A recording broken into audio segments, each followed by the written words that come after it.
What's up, everybody? What's up, Howlies? If you don't know what Howlies mean, it means foreigner, which you guys are since I have a small YouTube channel and you guys are not liking and subscribing. But today, we're going to go over a video of Pokemon Unite.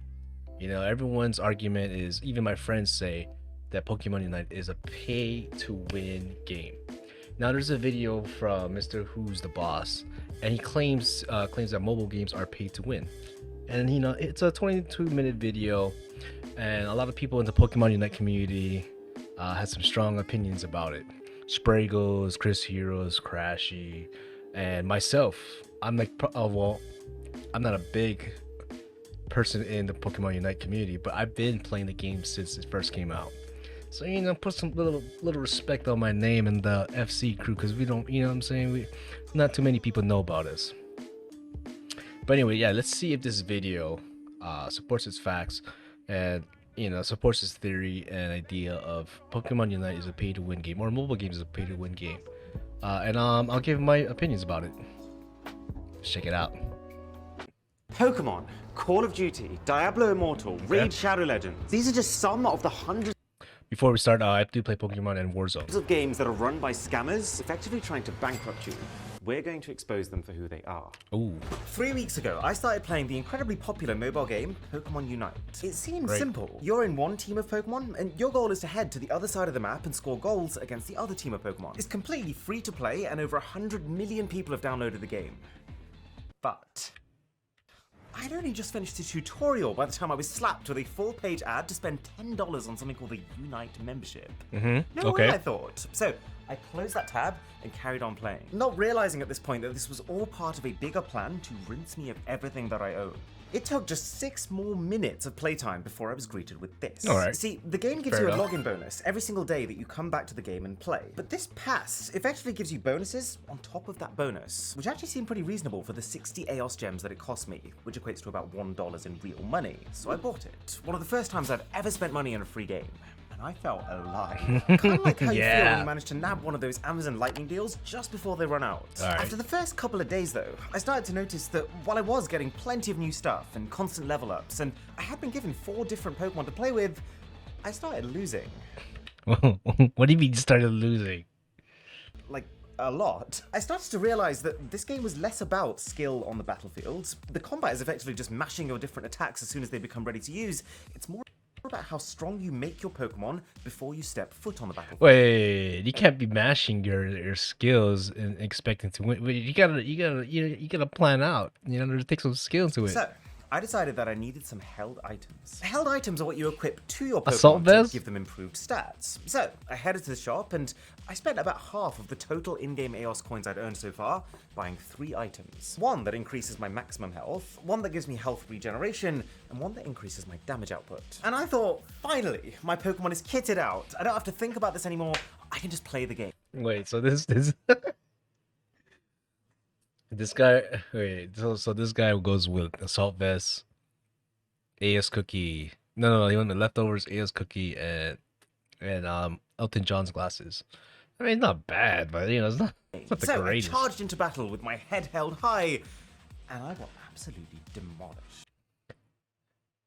He got actually absolutely demolished. Yeah, I mean, like if you're running those 3 items, I think those are like one of the lower tier items. This guy did his research on the video, but not really research on the game. It became very clear to me at this point that it wasn't just enough to buy the held items. Because when you first get one, they're almost completely useless. Like this attack increasing scope lens that I bought, it was literally giving me a 0.4% extra chance of getting a critical hit that dealt more damage. Imagine adding 0.4% to your dinner one evening. You'd get 1 extra P.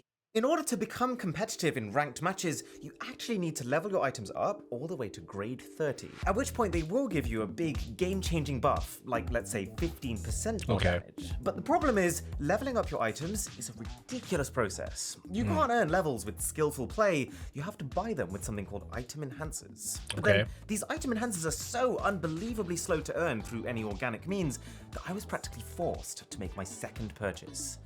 the Battle Pass. This game, and almost every other mobile game like it, uses Battle Passes as a way to guilt their players into paying more money. Every time you complete a game, it'll tell you the rewards you earned, and then the rewards that you could have earned on top of that if only you bought the Battle Pass, which is just this whole extra stream of rewards to keep playing and rewards on rewards on rewards, right?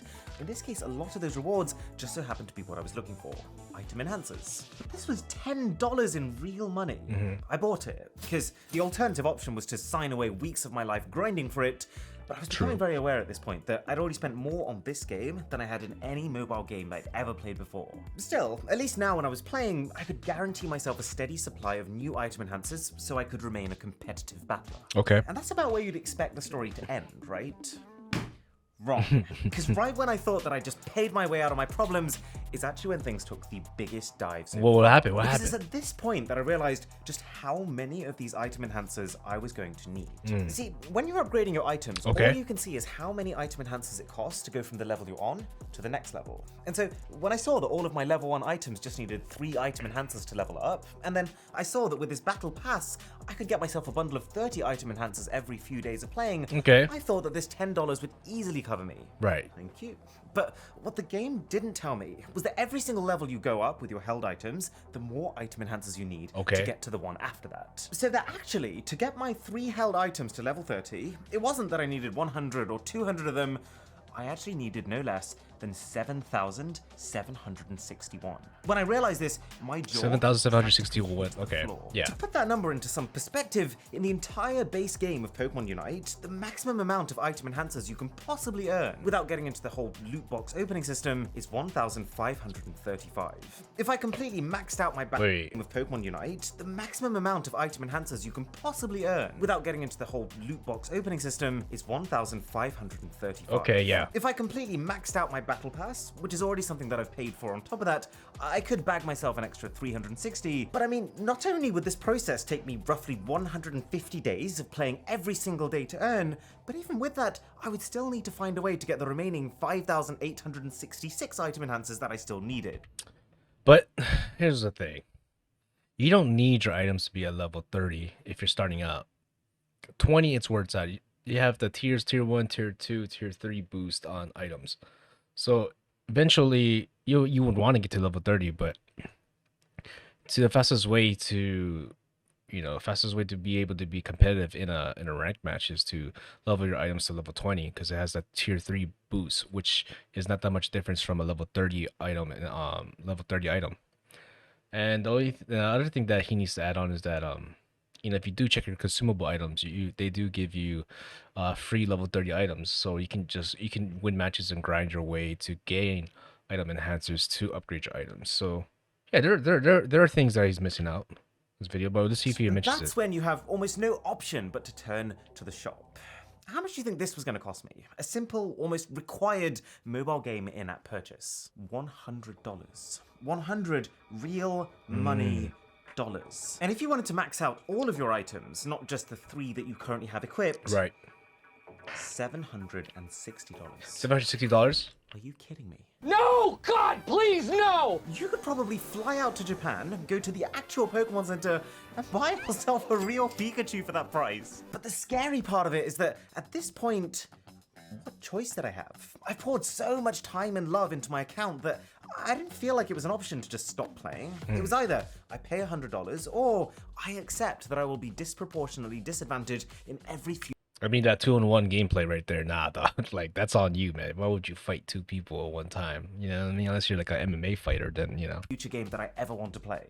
I decided to go for it, which I know is probably the single most pointless purchase I've made in my entire life, and I have made a lot of pointless purchases over the years. It's not pointless purchases if you're making content. It's not a pointless purchase if you're making a content off of it, which you're making more money off the video. So, I think it's a smart investment. I wanted to know and to be able to show you what would happen next. And sure enough, somehow, it managed to get even worse. Because then, only at this point, only $100 into this supposedly free mobile game, did I find out how Pokemon Unite makes its big money. So we've established at this point that Aeos Gems are the premium currency that you can use to buy almost everything in the game. But it's not the only currency, because you also have Aeos Coins, which can buy most of the things that Gems can, but you need a lot of them. Next we have tickets, which come in 3 flavors: Aeos tickets, fashion tickets, and holo tickets. Fashion and holo tickets unlock new skins for your trainer and Pokemon of choice. Aeos tickets quests let you buy those item enhancers, as well as boost cards that increase the amount of experience points you earn. Tickets, like coins, can be earned in events and challenges, but when those run dry, you do need to buy them with gems. Are you keeping up? Because then on top of that, you have Eos Energy, which is required if you want to play a match and get the proper set of rewards, but it's gradually used up every time you do so. And we've even now got the limited time cake currency for the ongoing anniversary cake challenge on top of that.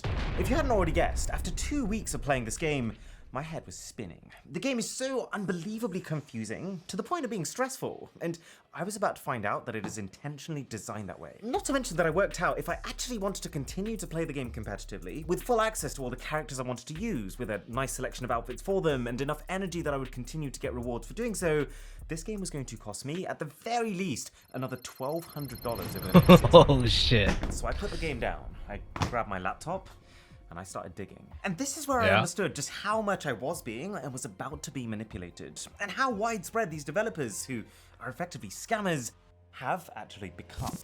So it all starts with the first spend. This isn't a term that I've invented. This is a term that's actually being used by developers. This is Torolf Jernstrom, CEO of the mobile game company Triflame, giving a talk on monetization strategies for mobile games. The first spend, it breaks the ice, then they think of themselves as spenders in the game. It's okay for me to spend in the game. And what he's teaching these other developers is that 98% of players, when they first start playing a free mobile game, will go into it under the premise that they won't be making any in-app purchases. I was one of them. Most likely you're one of them too. Wait. Pump the brakes here.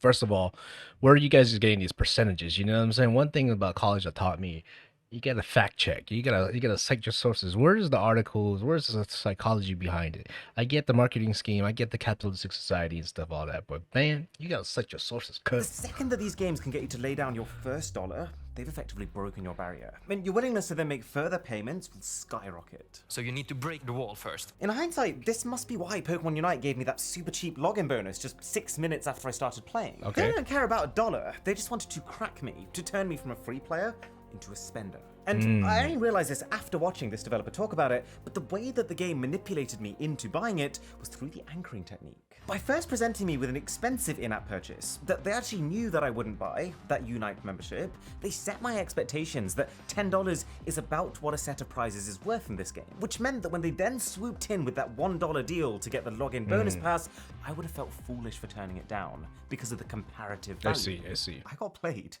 But I've realized that the reason I cared so much about this purchase, and the reason that so many people pour so much cash into these games, is based on another simple human facet that's being exploited. We like to be better than our peers. We like to be better than our peers? DNA, that our survival depends on having a competitive advantage versus the people around us. And so, pit wealthy players against each other at something, allow each of them to be able to pay for that competitive advantage, and the only party that really wins is the game developer who's charging them. Well, what are the sources? What's the sources at? Like, cite the sources. You cite the source. But don't you want your peers in your team to fight other people? just recently, Diablo Immortal, where you will get completely sliced apart by the players who have spent big money, who are called whales in the industry. Mind you, that's the gambling industry we're talking about. Okay. It says something about this. If you're trying to be a free player in Diablo Immortal, you're effectively a side character to these whales. And your best chance of winning is just to stick by their side and to support them. And this is by design. It gives that 2% of the player base who is willing to spend thousands of dollars that power trip feeling that keeps them coming back to spend even more. And sadly, even if you'll never be one of these whale players, you're still unknowingly fueling the system. Being able to tear you apart with ease, it makes you the thrill that the whales keep paying for. And this is where I really start to hate this. If it was as simple as you pay a load of money and then you just win from now on, that would be too kind. That would mean that the devs would miss out on making any further money from the whales. Okay, this part, that's kind of false from my personal experience. Now I'm citing my own personal experience in Pokemon Unite. When the game first came out, right? You know, we all want to win.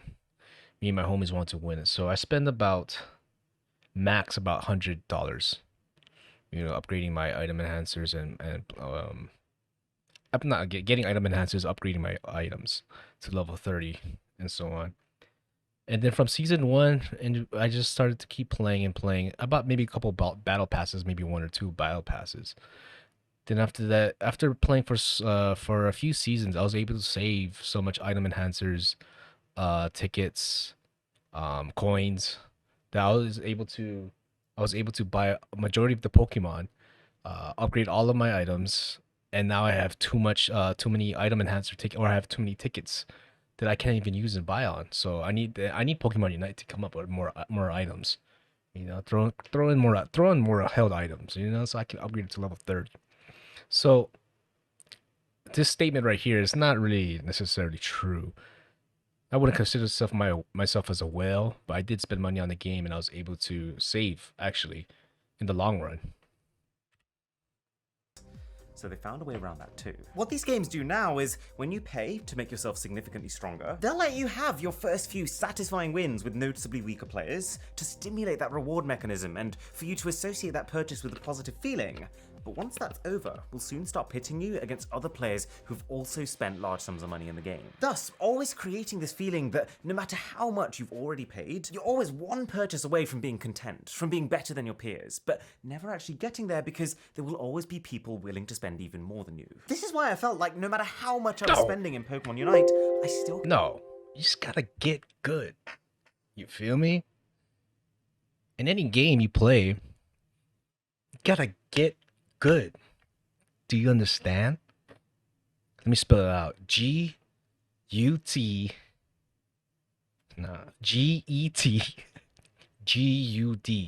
Get good. Kept losing. And I mean, Diablo Immortal is even worse. You know how like it's quite a big deal to pay $10 for an in-game purchase? You know how like I was absolutely appalled that you had to spend $1,000 in Pokemon Unite? Well, in this game, it can cost you $100,000 to max out your character. Snap. $100,000 to actually escape this feeling of constantly just needing a little bit more power. And that's just until they release an update that increases that cap. So, I've made my first purchase. I'm already feeling the social pressure of wanting to be better than other people. That's just step one of the hook habit hobby model that's starting to become the playbook for a top grossing game. Because to make the real money off me, they also have to make sure that their game becomes a habit. And according to this guy, the best way to do that is to give me rapid progression to start with, to make sure that the first few levels are incredibly quick, the first few unlocks are incredibly cheap, and the first few enemies incredibly easy. This stimulates the reward centers in players' brains, the same reward centers that give you a rush every time you pass an exam at school or every time you get a pay rise at work. And it does it in such a way that your brain will start to crave it. That you're Comparing video games to school and work. Nah, school is more boring. Work is more tedious. want to play these games as a regular part of your day because the progression you're getting gives you more instant gratification than probably any other part of your life will. And this is why you barely can find a game now that doesn't have a battle pass baked inside of it. It's less... I beg to differ. I don't know. Traveling and hanging out with friends and eating foods and, you know, making memories is pretty good too. about the $10 it might cost you per season, it's more about trying to form a habit inside of you. At the point where you've paid real cash to get extra rewards every day, who's going to not log in and claim them? And at the point where they do that, why not just play a couple of games too? Now it makes sense why Pokemon Unite was so keen to get me to buy the Battle Pass, because as soon as I did, it makes the most efficient way to play the game from now on to log in a minimum of once per day. Some games like Diablo, they go even further with this, offering login bonuses that start tiny but get bigger and bigger over time so long as you log in every day, to the point where you'll actually be scared to miss a day because you'll lose so much progress on this bonus ladder. But it's the hobby part of hook habit hobby that's the most dangerous. Because once that habit is formed, and you've already spent vast amounts of time and money progressing your character, this is kind of like where I am with Pokemon Unite right now, these companies know you're not going anywhere. They have your complete, undivided attention, and that's when they start to change the way that they carry on earning from you. Away from traditional power-ups, because you've already spent hundreds or thousands making your character stronger, Right. and more on convenience. I find this so horrible, but effectively by slowing down your natural progression with the sole purpose of trying to sell you ways to speed it up again, like experience point multipliers. Making it so that I now have to pay to get that same high stimulation, fast progression feeling that I used to get when I first started playing playing the game for free. Not a dissimilar strategy to drug dealers, I should point out, who effectively build their businesses by handing out freebies to get clients addicted with the hope that they then become dependent and are willing to pay to keep that high going. It sounds stupid, but at this point in the player journey, most will pay real money to earn even, let's just say, a bonus 10% experience points. And it's all driven by something called the IKEA effect. I can IKEA? elaborate. See, it's a pretty well regarded fact Okay. that IKEA furniture is not the best quality, but because it comes in pieces and you have to assemble it yourself, that effort that you've put in makes you value it so much more. And in the exact same Fuck way, that. developers know that even if you realize No, that their no, game no, is no. not the most balanced, consumer-friendly, fair service out Putting it together, hell no. I have a chair right here, and I put it together. It doesn't make me value it more. I want another fucking chair. I want a fucking office chair. You know what I mean? I want something that's easy to build. I have a PC. I built that to get. I built that from scratch up. Does it make me? Okay, yeah, okay. Maybe it does make me value it. Never mind. I take that back. But there's some things I don't know if I assemble like if I do assemble an IKEA table and I enjoy it and I value it more. Maybe that'll be in the next video. Let's see. Anyway, onwards. there. Once you spent weeks building up your character and putting in the work to make them right for you, your attachment is so high that you'll be willing to go to great lengths to keep the fun alive. But then we've got the question of value. We've established at this point why someone might want to make an in-game purchase, but what is it that's moving that needle, that's pushing them to want to spend extortionate amounts of money? Well, in a large part, it's because they don't realize how much they're spending, thanks to a tactic known as material distortion. Oh, that's the a good idea one, of material creating distortion. a layer between the in-game money that you're spending and the real-world value of what that's costing you. And I realized, my god, this is so real. Like, when I wanted to upgrade my items in Pokemon, I had to first buy item enhancers to do that. But then, it's not like I could just pay dollars to buy those item enhancers, I had to use EOS tickets. And then, when I wanted to buy EOS tickets, I had to use EOS gems. Or, to put it another way, I had to convert my currency 3 times to be able to actually do what I wanted with it. Yeah, this is really This good. is This is a really good borderline explanation. criminal. Because not only has it started to feel like it's not real money being spent, but I've also got no idea how much each purchase is Yeah. actually worth anymore. Not to mention the fact that you can almost never purchase the exact amount of gems you need, meaning that A, you spend more than you need to, and B, you will always have leftover gems in your wallet that can't be exchanged back for cash, which is just going to encourage you to make your next purchase by topping up just a bit more. And the cherry on top of this whole alternate cash reality is that if you look a little closer, you realize that this game doesn't have a single mention of the word purchase. They never use the word loot boxes, they're prize boxes. They never use the word buy, it's always obtain. They don't even use the word shop. Clever. It's an emporium here. It genuinely reminds me of those killer clowns that you used to see on the internet. They have the most child You're going for purchasing to a killer clowns? appealing, innocent facade, but just beneath that thin veil, they're pure evil. Imagine if there was like a high street shop that tried to pull this stunt, that made you exchange your cash into tokens as you walked in that could only be spent in that shop. They wouldn't get away with it. Neither should these guys. Oh yeah, and if we say that material distortion makes you pay what are 2 these to 3 comparisons? times what you otherwise would have for in-game items, then reward randomization Yeah, if you're playing Pokemon Unite, you're killing and raping and you know what I mean? Like, what is going on here? You know what I'm saying? Kidnapping people, what? which all of these top games are now using, is going to bring that all the way up to 10 times. This is Call of Duty Mobile. It's actually one of my favorite mobile games from a gameplay perspective. Okay. But check this out. A lot of the rarest and the most desirable items in the game are And locked behind this loot is boxes. where you like, lose for example, me. Let's go back.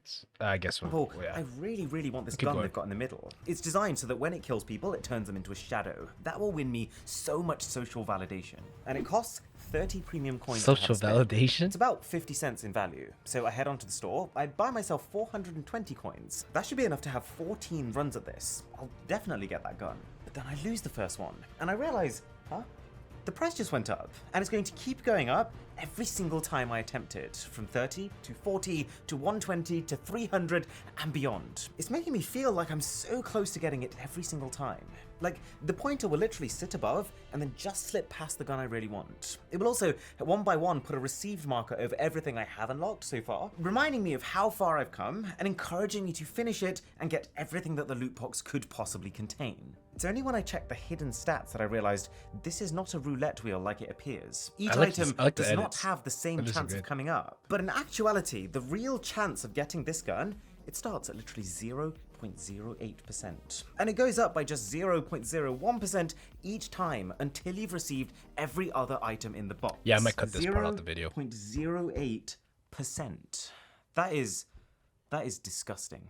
You will almost definitely pay at least $100 for this gun. That is multiple times more than almost any player would have even considered had it just been priced like a normal product in a shop. So all of this explains how these games are able to make, frankly, extortionate amounts of spending seem reasonable. The only thing left is how they create the sense of urgency for those purchases. And the way they do this is simply by overloading the player.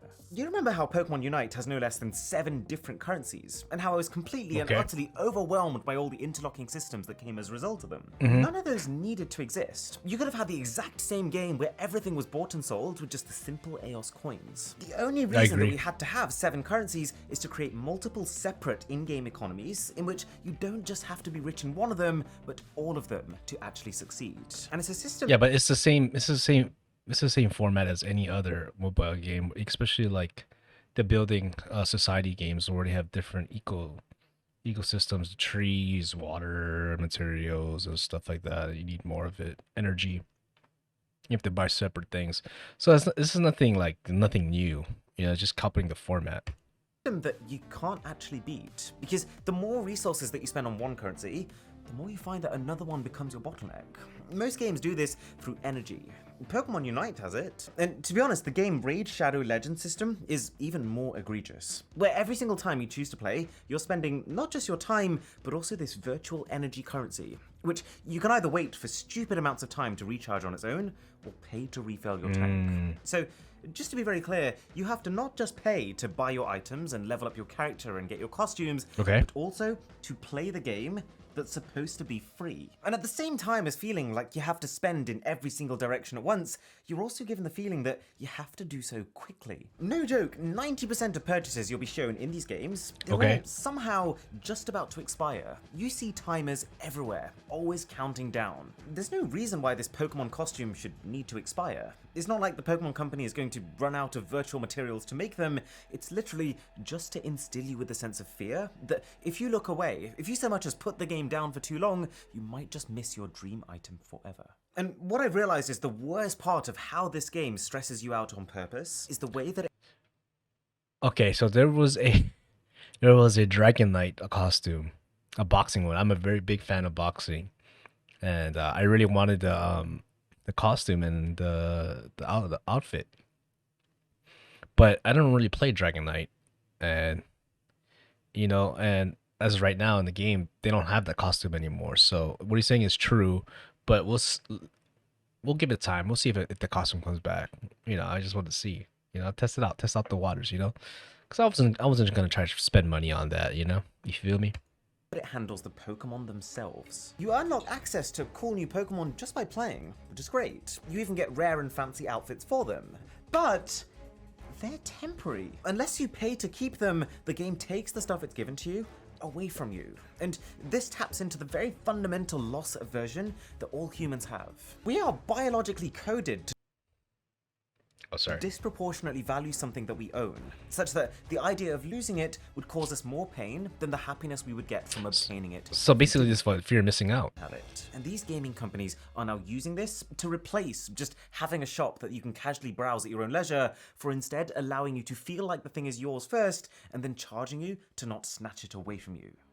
The long and short of it, what I've realized from 3 weeks of playing one of these games, as well as digging into why these companies are doing what they're doing, is that the more addicted you become to the game, the more profitable the company is going to be. That success in this industry, it's no longer defined by review scores or player satisfaction, it's defined by how effectively a developer is able to convert an innocent player who just wants to enjoy what they think is a free game into someone who possesses all the traits of a severe gambling addiction. I wish I could be the bearer of good news, but the truth of it is, these shady practices are getting more and more sophisticated as time goes on. They're starting to spread from mobile games to console games, and we've even just started seeing the effects that it's having on the next generation of players. Spawning all sorts of impulse. There we go. Now he's citing disorders. So, be aware of games that try to milk you for your money, and feel free to subscribe to the channel and share this video if you found it useful. I don't know. He's saying how mobile games are designed to scam you. Yeah, it's true. He laid out some good facts and stuff about that, but he missed out a lot of things about Pokemon Unite. Like, you really don't have to spend that much money to be good in the game, and it's not pay to win. It's more like, yo, son, can you carry me to win? It's a good video. No, it's not gonna lie. I'm not gonna lie. It's a good video. It is pretty scammy. Mobile games are getting kind of scammy. But the way I see it, it's a free game. You pay money for this and that.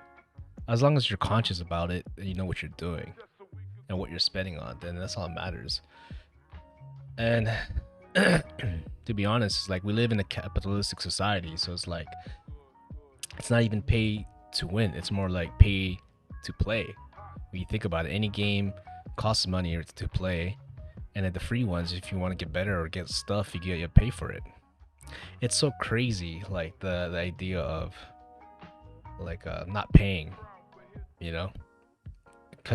It's so crazy because water, we have to pay for fucking bottles of water. You get what I'm saying? So I mean, it's a good video. It's a good video. I think it's a good video. My thoughts of it, yeah, like a little bit over exaggeration, you know. The factors of playing a video game is, if you spend time on it, you eventually get good. So there's that. There's missing that factor. And yeah, I mean, like, you can see a shift in where video games are going. I mean, look at NBA 2K. You spend so much money on VC just to improve your character, which it takes forever to do. Well, yeah, to be honest, I never really spent too much money on Pokemon Unite. I mean, the only time I spent money was probably the first season or second season of Pokemon Unite. First couple seasons, and then other than that, I have accumulated so many coins, EOS tickets, and all this item enhancer tickets and coins. So it's like I didn't really have to spend too much money after that. So everyone has a different case. Everyone has go through a different experience with the game. So this is what he says. This is what Spriggle says. Crashy, Loosh. No, maybe not Loosh. I don't know. Who else is there? Chris Heroes. And I really think, like, why is everyone getting so butthurt? You know what I mean? It's just a game, man. Like, what? Did it feel like people are disrespecting the game, and like, like, you don't have to take it personal. Like, we're all making content off of it. We're all making money off of it. So it's like, well, I'm not making money off of it. You know what I mean? I don't have the exposure yet, an audience, but I think it's just wild when you think about it. It's just silly and wild. We're just here I'm just here for a silly goose time. I have fun with the friends and homies on Pokemon Unite and expand my community. It's fun, It's fun. It's very fun. But yeah, good video. He did cite some sources, which I did enjoy. And yeah, pay to win. Yeah, sure, why not? It is pay to win. Yeah, sure, why not? The game's pay to win. Everything's paid. In life, you pay. You pay to live. Peace. Now, if you want to watch me stream Pokemon Unite, here's my Twitch, and I'll see you there.